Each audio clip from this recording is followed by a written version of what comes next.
नमस्कार दोस्तों। आपातकाल क्या था और आज का आपातकाल क्या है? यह बात इसलिए जरूरी है क्योंकि आपातकाल पे बड़ी चर्चा हो रही है। नरेंद्र मोदी कह रहे हैं संविधान हत्या दिवस। तो साहब, संविधान की हत्या कौन कर रहा है? संविधान में प्रदत्त अधिकारों की हत्या कौन कर रहा है? और कौन है जो इन हत्याओं को समर्थन दे रहा है? जी हां, ये सवाल जरूर खड़े हैं और ये सवाल इसलिए खड़े कि फ्रांस से आई एक युवती के साथ गैंग रेप हो जाता है।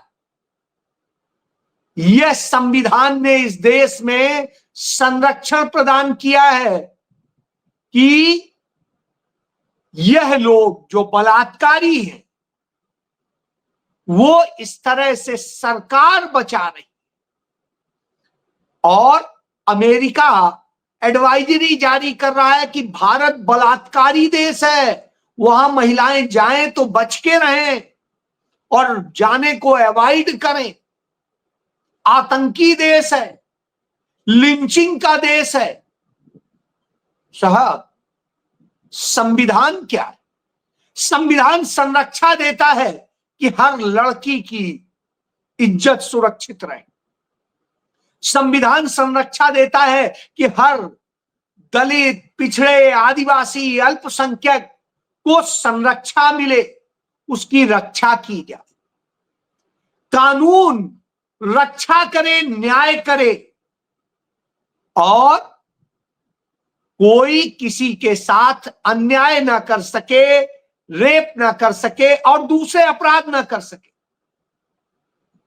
श्रीमती गांधी ने क्या इमरजेंसी अपने आप लगा दी थी जिसे आप संविधान हत्या दिवस कह रहे हैं?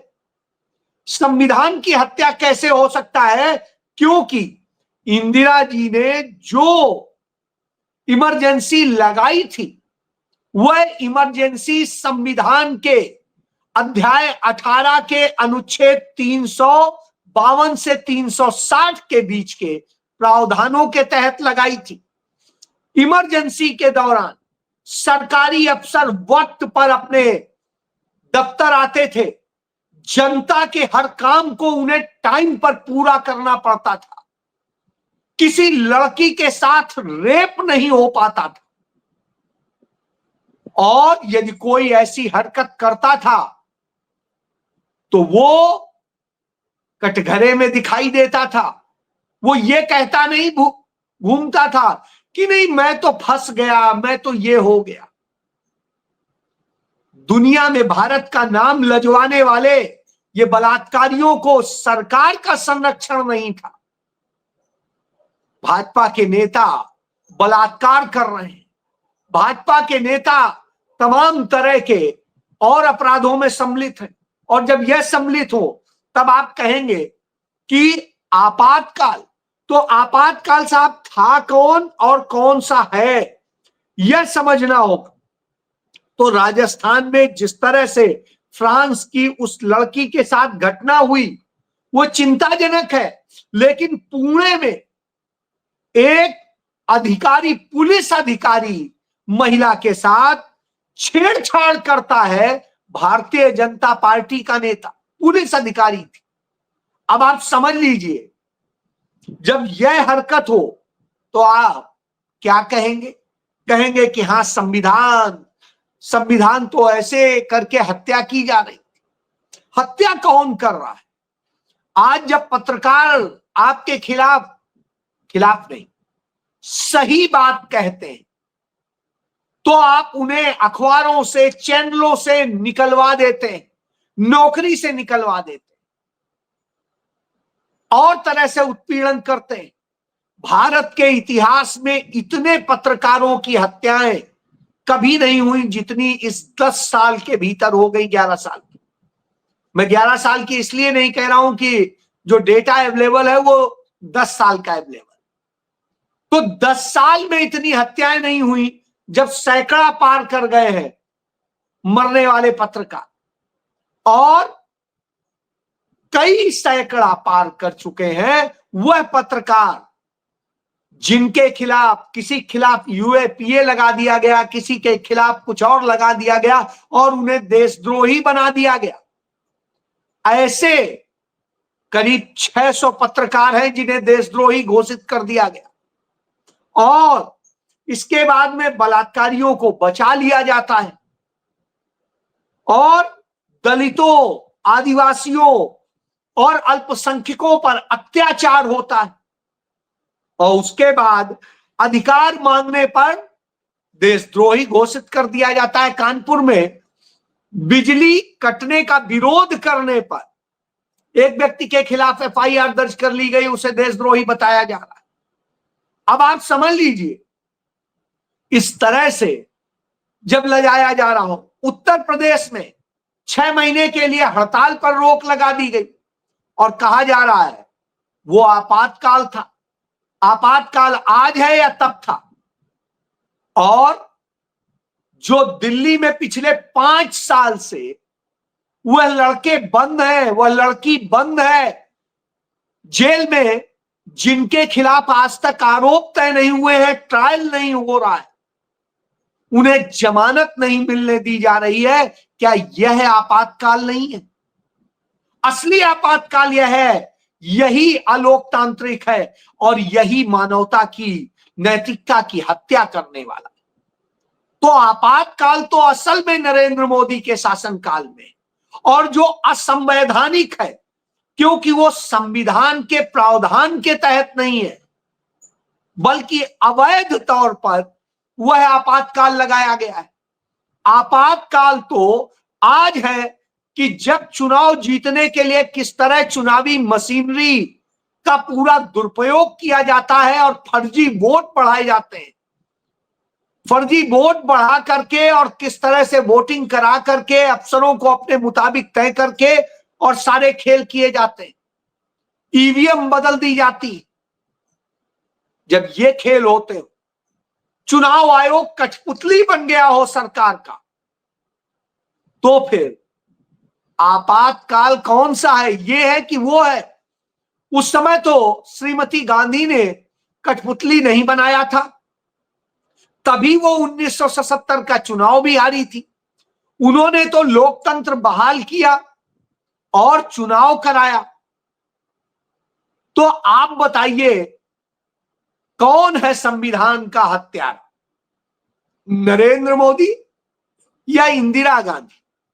इंदिरा गांधी ने तो इस देश को बचाने के लिए अपनी जान दे दी और नरेंद्र मोदी ने अपनी सरकार, अपने अदानी जैसे पूंजीपतियों को बचाने के लिए इस देश को झुका दिया, गिरवी रख दिया और रीढ़ झुका के खड़े हो गए कि साहब हमें बचा दो, बाकी देश को जाने दो। और इंदिरा गांधी ने देश की इज्जत बचाने के लिए, देश की रीढ़ बचाने के लिए, सम्मान बचाने के लिए अपनी जान दे दी। तो कौन है जो संविधान विरोधी है, संविधान का हत्यारा है, देश का हत्यारा, देश का गद्दार? तो आप इससे समझ लीजिए। और जो संविधान निर्माण में जिनका कोई योगदान नहीं रहा, जिनका देश की आजादी में कोई योगदान नहीं रहा, जिनका योगदान नहीं है इस देश को बनाने में, वो बता रहे हैं संविधान हत्या दिवस। तो साहब हत्या की किसने है? हत्या तो नरेंद्र मोदी ने की है, क्योंकि बगैर संविधान की अनुमति के वो इस देश के अंदर आपातकाल से बुरी स्थितियां किए हुए। श्रीमती गांधी ने तो संविधान में प्रावधान किए गए आपातकाल का इस्तेमाल किया और इन्होंने वह आपातकाल लगाया था जो आपातकाल किसी भी स्थिति में स्वीकार्य नहीं। और उसके बाद चुनाव की घोषणा की थी, यह आप देख सकते हैं, मैं आपको सुना सकता हूं, सवाल का जवाब देती थी। Party is one in silence, because after all, some people did fight the elections against us, also in the name of the Congress. Well, then we have maintained that there's only one party and there is a group, At the moment, until क्या नरेंद्र मोदी इतने पत्रकारों के सामने बोल सकते हैं? कभी नहीं बोल सकते हैं, हिम्मत नहीं है। मणिपुर जल रहा है, 2.25 साल हो चुके हैं और लगातार जल रहा है। वहां बेटियों से रेप हो रहे हैं, वहां पे तमाम तरह के दूसरे अत्याचार हो रहे हैं, सैकड़ों लोगों की हत्याएं हो चुकी हैं, सब कुछ हो रहा है। क्या नरेंद्र मोदी एक बार भी वहां गए, हिम्मत कर सके कि जाके कहें कि हाँ यह गलत हो रहा है, रुकिए, हम न्याय करेंगे, हम संविधान की रक्षा करेंगे? किया? नहीं किया। क्या नरेंद्र मोदी के अंदर हिम्मत हुई कि वो पहलगाम जाते, कश्मीर के उस हिस्से में जाते, श्रीनगर जाते और कहते कि हमारे जो नागरिक मारे गए हैं और जो दूसरे लोग भी मारे गए हैं, सैनिक मारे गए हैं, उन सबके प्रति हम संवेदना व्यक्त करते हैं और हम न्याय देंगे? तब तो साहब फोटो बदल देते हैं। पहले कहते हैं ये आतंकी हैं, 2 महीने बाद में जब पकड़ नहीं पाते हैं तो कहते हैं वो फोटो गलत थी, वो स्केच गलत था। तो साहब, संविधान की हत्या कौन कर रहा है? और जो हत्या कर रहे हैं वो बता रहे हैं कि कौन क्या है। इसके बाद में इसी तरीके से स्थिति होती कि चुनाव की धांधली हो, सब कुछ हो, तो ऐसी स्थिति के अलावा नरेंद्र मोदी की आज यह छवि बन गई। और जब वो इस तरह से झुकाए खड़े हो तब हमें दिखता है कि क्या हालत है। उधर दूसरी तरफ खमैनी के आगे यो ट्रंप झुक गए। तो यह बेसिक अंतर। और जब यह अंतर हो तो अब आप समझ लीजिए, छोटे छोटे बच्चे कह रहे हैं उनके साथ अन्याय हो रहा है, उनके घर तोड़े जा रहे हैं। सुन लीजिए कि किस तरह से हम गरीब हैं, हम मांग के खाते हैं, हमारे घर में कोई नहीं। ये तुझे बाहर को नोटिस दे के भगा रहे, ये वाला हमें नोटिस लेके भगा रहे हैं। अब ये सोचिए, इन बच्चों के, ये बिना माँ बाप का बच्चा है, इसका आदिवासी परिवार से इसके घर को तोड़ा जा रहा है, इससे घर छीना जा रहा है। जो ऐसा कर रहे हो, ये मध्य प्रदेश का किस्सा है कि साहब अदानी अंबानी को जमीन देनी है, इसलिए इनके घर तोड़ दिए जाएंगे। वनाधिकार कानून जो अधिनियम है 2006, जो कांग्रेस सरकार ने बना के इन्हें हक दिया था, वो कर दिया जाएगा, क्योंकि जमीन अडानी अंबानी को देनी है। तो घर तोड़ दीजिए और ये कर दीजिए। आज हालत यह हो गई है इस देश के लोगों की, देख लीजिए कि 25 साल के निचले स्तर पर बचत खाते में मिलने वाली ब्याज दरें हो गई। यानी आप जो बचत कर रहे हैं वो भी आपकी खत्म कर देने की स्थिति है। बड़ी मुश्किलों से चंद खबरें कुछ पत्रकार छाप पाते हैं बेचारे, वो भी आप खत्म कर देते हैं। और फिर आप देखिए, फडणवीस ने 29,219 वोट फर्जी बनवा लिए अपनी विधानसभा क्षेत्र में, और इस तरह से महाराष्ट्र में चुनाव जीता गया है। और जब यो चुनाव जीता गया हो, आप कहेंगे कि हाँ साहब ये हो रहा है, तभी तो कहा था। और जो नरेंद्र मोदी आज कहते हैं कि यह संविधान हत्या दिवस था, तो उन्हीं के गुरु, उनके आरएसएस के प्रमुख बाला साहेब जो देवरस थे, उन्होंने लिखा था, यह किताब लिखी है, इस किताब में उनकी चिट्ठियां लगी हुई हैं। उन चिट्ठियों में यह देखिए, यह चिट्ठी है, इस चिट्ठी में वो स्पष्ट कहते हैं, पेज नंबर 272 और 73 में है, जो उन्होंने 22 अगस्त 1975 को लिखी, और फिर लिखी दूसरी चिट्ठी उन्होंने 10 नवंबर 2075 को। उसके बाद तीसरी चिट्ठी उन्होंने लिखी 12 जनवरी 1976 को।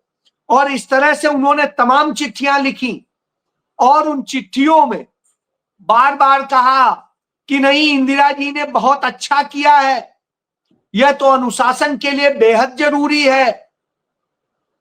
हम आरएसएस के लोग उनके साथ सेवा करना चाहते हैं देश की, हमें छोड़ दीजिए, हमारे प्रतिबंध को हटा दीजिए। साहब जो अच्छा बता रहे थे अब यह बताते हैं तो पूछिए कि अपने बाप को यदि गलत बता रहे हो, अपने बापों को यदि आप इस तरह से बता रहे हो, तो इसका मतलब है कि आपका चरित्र क्या है यह समझा जा सकता है। बीजेपी ने आज तक कोई अपनी जिम्मेदारी निभाई है क्या? प्रधानमंत्री होने का क्या फर्ज निभाया है नरेंद्र मोदी? इस देश को बर्बाद करने के सिवा किया क्या है? तो साहब यह बताइए कि क्या करेंगे? आप दूसरी पार्टियों के नेताओं पर डोरा डालते हैं।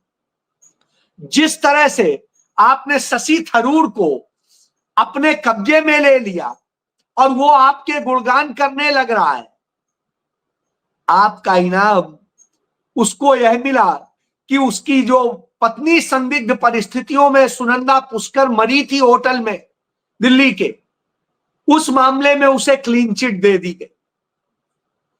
हुजूर आप सौदा करते हैं, संविधान का भी कानून का भी, यह इस बात का सबूत है। और इसी बात को लेके बड़ा स्पष्ट कह देते हैं मल्लिकार्जुन खड़गे कि हमें तो देश की चिंता है, हम देश की बात करेंगे, देश को करेंगे। कुछ लोगों को मोदी की चिंता है तो वो करते रहे, हमें कोई फर्क नहीं पड़ता है। यानी आप यह समझ लीजिए कि कौन सही है कौन गलत, यह अपने आप में समझ में आ जाता है। और इसीलिए उन्होंने कहा कि श्रीमती गांधी ने तो कानूनन एक चीजों को लेकर के आपातकाल लगाया था, और आपातकाल के समय में जो तमाम सारे लोग इमरजेंसी का विरोध कर रहे थे, संपूर्ण क्रांति कह रहे थे, उन्होंने परिवारवाद का विरोध किया, उन्होंने जातिवाद का विरोध किया, उन्होंने धर्मवाद का विरोध किया। लेकिन वही पार्टियां आज सबसे ज्यादा धर्मवाद कर रही हैं, सबसे ज्यादा परिवारवाद कर रही हैं, सबसे ज्यादा क्षेत्रवाद कर रही हैं, और सबसे ज्यादा इस देश को बर्बादी दे रही। तो बताइए कि यह आपातकाल असली आपातकाल है या वो था? वो तो कानून के दायरे में, संविधान के दायरे में। तो वास्तव में संविधान हत्या का दशक है। संविधान हत्या दशक यानी नरेंद्र मोदी का शासनकाल, भाजपा आरएसएस का शासनकाल। तो इस संविधान हत्या दशक का आप जश्न मनाइए और खुश हो लीजिए कि आपको, आपके देश को, आपके देश की अस्मिता को, सम्मान को, बेटियों को, सबको खत्म कर दिया गया है। यही एक सच। इसलिए इस सच को जानिए, जितना जल्दी जानिएगा उतना अच्छा होगा। और यह लड़ाई आपको लड़नी है, या कोई पार्टी नहीं लड़ेगी। पार्टियां आपका नेतृत्व तो कर सकती हैं, लड़ाई जनता ही लड़ती है। और वही लड़नी पड़ेगी, वही लड़ी गई थी इंदिरा जी के खिलाफ, और वही लड़ी जाए। जनता ने 2.5 साल में रियलाइज कर लिया था इंदिरा जी सही है, ये गलत है। इसीलिए इंदिरा जी को 2/3 बहुमत दे करके दोबारा लेके आए। यह सत्य। जय